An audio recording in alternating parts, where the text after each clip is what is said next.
कि उन्होंने 15 महीने में कुछ नहीं किया, लेकिन एक काम उन्होंने जरूर कर लिया है कि अपने अपने दिल में, अपने अपने पेट में एक झूठ बोलने की मशीन जरूर फिट कर ली है।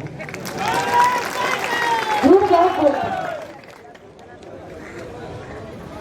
मैं आप लोगों को बता दूं, 15 साल के शासनकाल में आज वो कहते हैं, दीवारों पर लिखवाते हैं कि बेटी बचाओ, बेटी पढ़ाओ, ना तो बेटियां पढ़ रही है ना बेटियां बच रही है। अगर बेटियां बच रही होती तो हमारे माता पिता, हमारी बड़ा मलेरा विधानसभा के ऐसे कितने गांव हैं जहां के पिता अपनी बेटियों को बाहर पढ़ने के लिए नहीं भेजते हैं। उनको डर है कि कहीं हमारी बेटी के साथ कोई दुराचार ना हो जाए।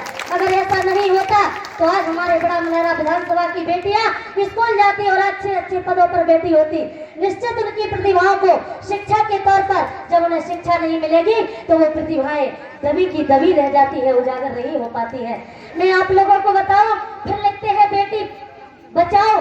अगर बेटी बच रही होती तो हाथरस कांड की घटना को आप लोग देख लीजिए। भारतीय जनता पार्टी के शासनकाल में एक दलित की बेटी के साथ बलात्कार होता है और उस बेटी का अंतिम सांस वो बेटी अस्पताल में लेती है। उस बेटी के शव को जब गांव में ले जाया जाता तो उसके परिजन, उसकी मां गिड़गिड़ाती है, झोली फैलाती है, एक बार मुझे अपनी बेटी को देख लेने दो, उसके अंतिम दर्शन कर लेने दो, मैं स्वयं अपने घर से अपनी बेटी की विदाई करूंगी। लेकिन उस माँ की आवाज नहीं सुनी जाती है, उस पिता की वेदना को नहीं समझा जाता है। और धार्मिक परंपरा के विपरीत ऐसा धार्मिक परंपरा में ऐसा नियम है कि किसी की भी डेड बॉडी को सूर्यास्त के बाद जलाया नहीं जाता, लेकिन उस बेटी के साथ ये भी अन्याय हुआ। भारतीय जनता पार्टी के शासनकाल में अर्धरात्रि में उस बेटी को जलाया गया। ये बेटी बचा रहे और कहते हैं कि हम बेटियां बचा रहे हैं और कहते हैं कि हम राम राज्य लाने वाले हैं। कहीं गौ माता के नाम पर वोट मांगते हैं, कहीं राम जी के नाम पर वोट मांगते हैं, लेकिन इनको राम राज्य लाना नहीं आता, केवल झूठ बोलना आता है। मैं आप लोगों को बता दूं, ना तो उन्होंने किसान के हित में काम किया, ना युवाओं के हित में काम किया। मैंने वो स्थिति भी देखी है आदरणीय जी, जब मैं यहाँ से दिल्ली जाती थी और किसके लिए, आप लोगों से मिलने के लिए। जब मैं दिल्ली जाया करती थी, मेरे बड़ा मलेरा विधानसभा में बस से जाती थी।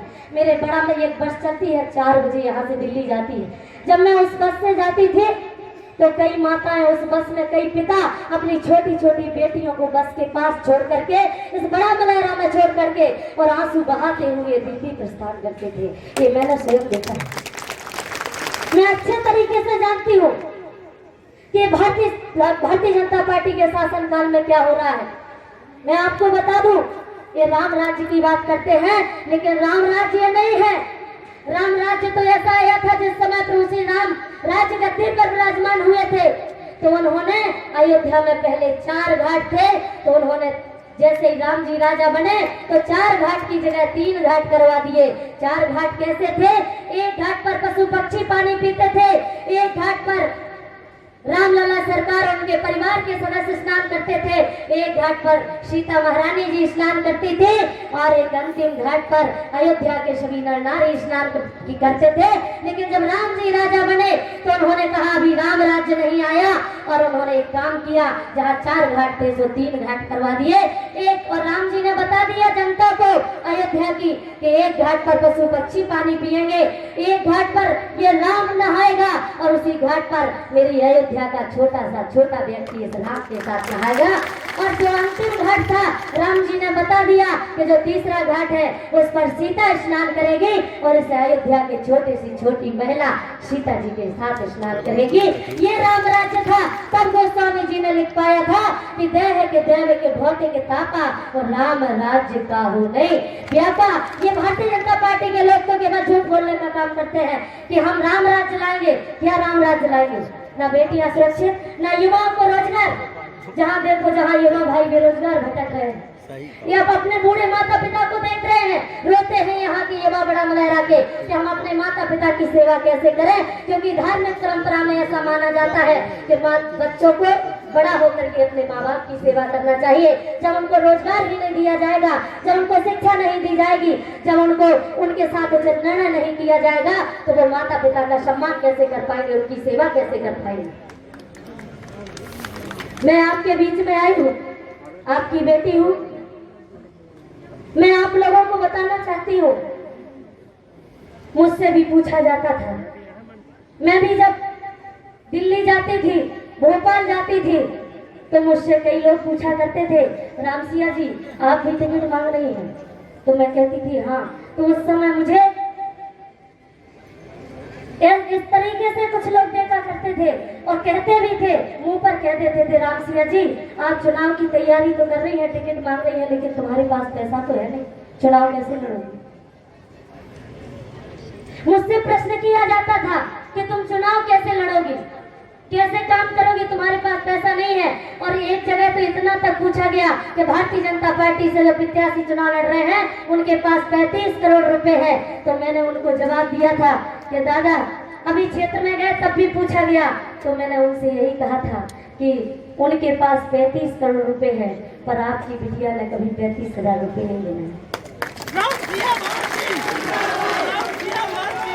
मैंने 35,000 रुपए नहीं गिने, लेकिन जब मैं दिल्ली में जाती थी, भोपाल में जाती थी और मुझसे बात कही जाती थी कि तुम कैसे चुनाव लड़ोगी, मैंने आदरणीय कमलनाथ जी से कहा था, मैंने कहा था कि आदरणीय जी यदि आप आशीर्वाद देते हैं तो भारतीय जनता पार्टी के प्रत्याशी के पास धनबल है, मैं मानती हूँ, लेकिन मेरे पास मेरे साथ मेरे माता पिता का आशीर्वाद है। अगर आप मुझे यहाँ से आशीर्वाद देते हैं तो मेरे माता पिता मुझे आशीर्वाद देंगे।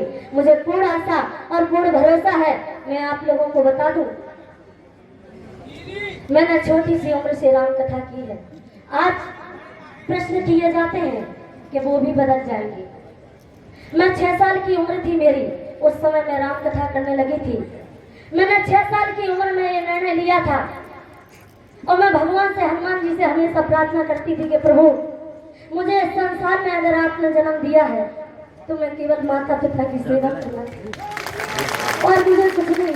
मैं सेवा के लिए आई हूँ और आप लोगों की सेवा करूंगी। सेवा करना मेरा धर्म है। जब तक मुझसे बना बाड़ी रूपी सेवा मैंने की, आगे करती रहूंगी। और अगर आप सबका आशीर्वाद मिला तो ये रामसिया अपने मरते दम तक बड़ा मलहरा विधानसभा के लिए और अपने माता पिता की इज्जत और सम्मान के लिए, अपने युवा भाइयों के लिए हमेशा जीती रहेगी। मैं आप लोगों से कहना चाहती हूँ, कई प्रकार के आरोप प्रत्यारोप हम पर लगाए जा रहे हैं, कई प्रकार के आरोप हम पर थोपे जा रहे हैं,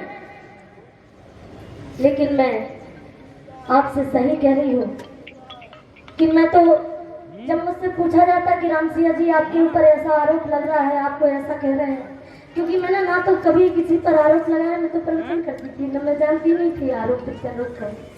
और आज भी मेरा जनता से यही निवेदन है, मेरे माता पिता से निवेदन है, और मैं उनको यही कहना चाहूंगी कि आरोप लगाने वाले आरोप लगाते रहेंगे, लेकिन मेरे माता पिता इस आरोप का जवाब आप लोग भी जरूर देंगे, क्योंकि मैं आरोपी नहीं हूँ।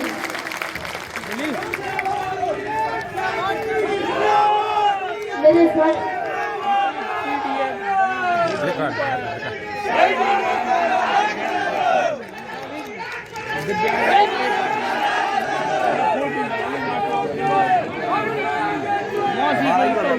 जो हमें अपने फोन दे दो हमें।